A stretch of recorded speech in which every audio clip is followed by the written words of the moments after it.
बॉम्बे एक बहुत अजीब सा शहर है।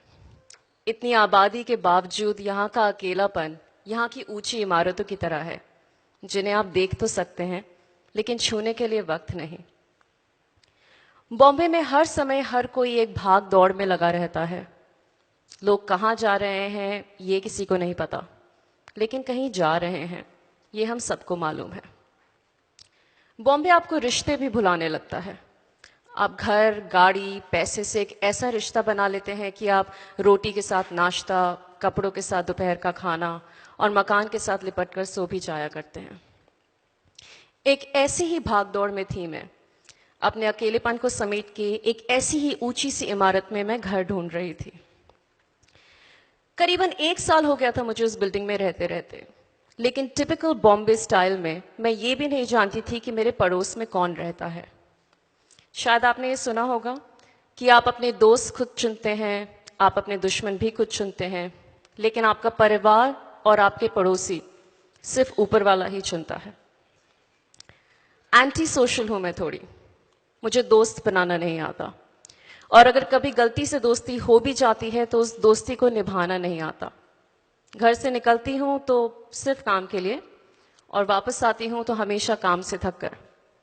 शायद इसीलिए एक दिन मैं जब अपनी बिल्डिंग के लिफ्ट में थी और एक शख्स ने मुझसे बात करनी चाहिए, मुझे लगा कि फालतू में लाइन मार रहा है।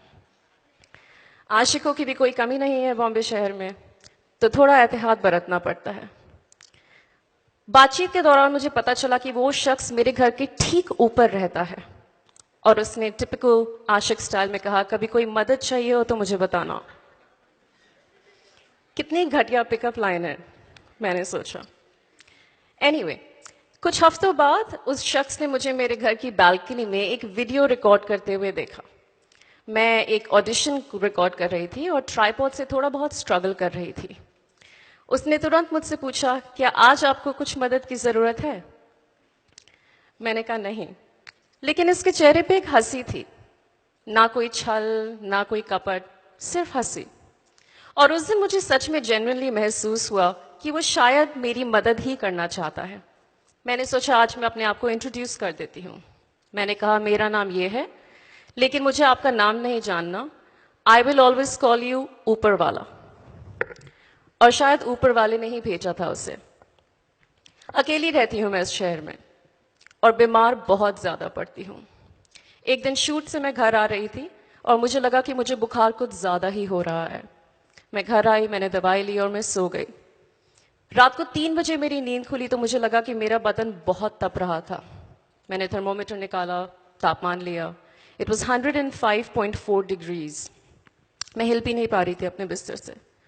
एक आधा दोस्त है, मैंने उनको कॉल किया, किसी ने उठाया नहीं। रात के 3 बज रहे थे और मेरे मन में सिर्फ एक ख्याल आया कि शायद सिर्फ ऊपर वाला ही मुझे बचा सकता है।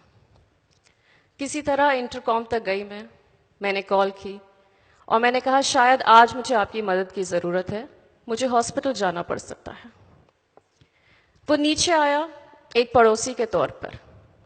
ना कोई रिश्ता, ना कोई दोस्ती, ना कोई प्यार, सिर्फ मेरे घर की छत और उसके घर की ज़मीन एक दूसरे को कई सालों से जानती थी। अगले कुछ घंटों तक उसने मेरी बहुत सेवा की, निस्वार्थ, निष्पक्ष, निर्मय। जैसे एक माँ अपने बुखार में तपते हुए बच्चे के सिर पर पट्टियां रखती है, सुबह 6 बजे तक उसने मेरे सर पे ठंडी पट्टियां रखी। सुबह होने पे हम डॉक्टर के पास गए तो डॉक्टर ने कहा मलेरिया है। कुछ हफ्तों में ठीक हो गई मैं। मेरे एक आधा दोस्त आए मुझसे मिलने, किसी ने फोन पे पूछताछ भी की, लेकिन उस ऊपर वाले ने मुझे एक ऐसा रिश्ता सिखलाया जो रिश्ता होता है इंसानियत का।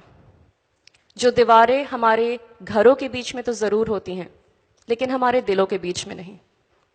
आज मुझे करीबन 2 साल हो चुके हैं मुंबई में, और मैं शुक्रगुजार हूं ऊपर वाले की और बॉम्बे शहर की, मुझे ये सिखाने के लिए कि दोस्त अगर दोस्त ना भी रहें, प्यार और परिवार आपकी जिंदगी में ना भी हो, लेकिन हम सबका तो एक पड़ोसी है।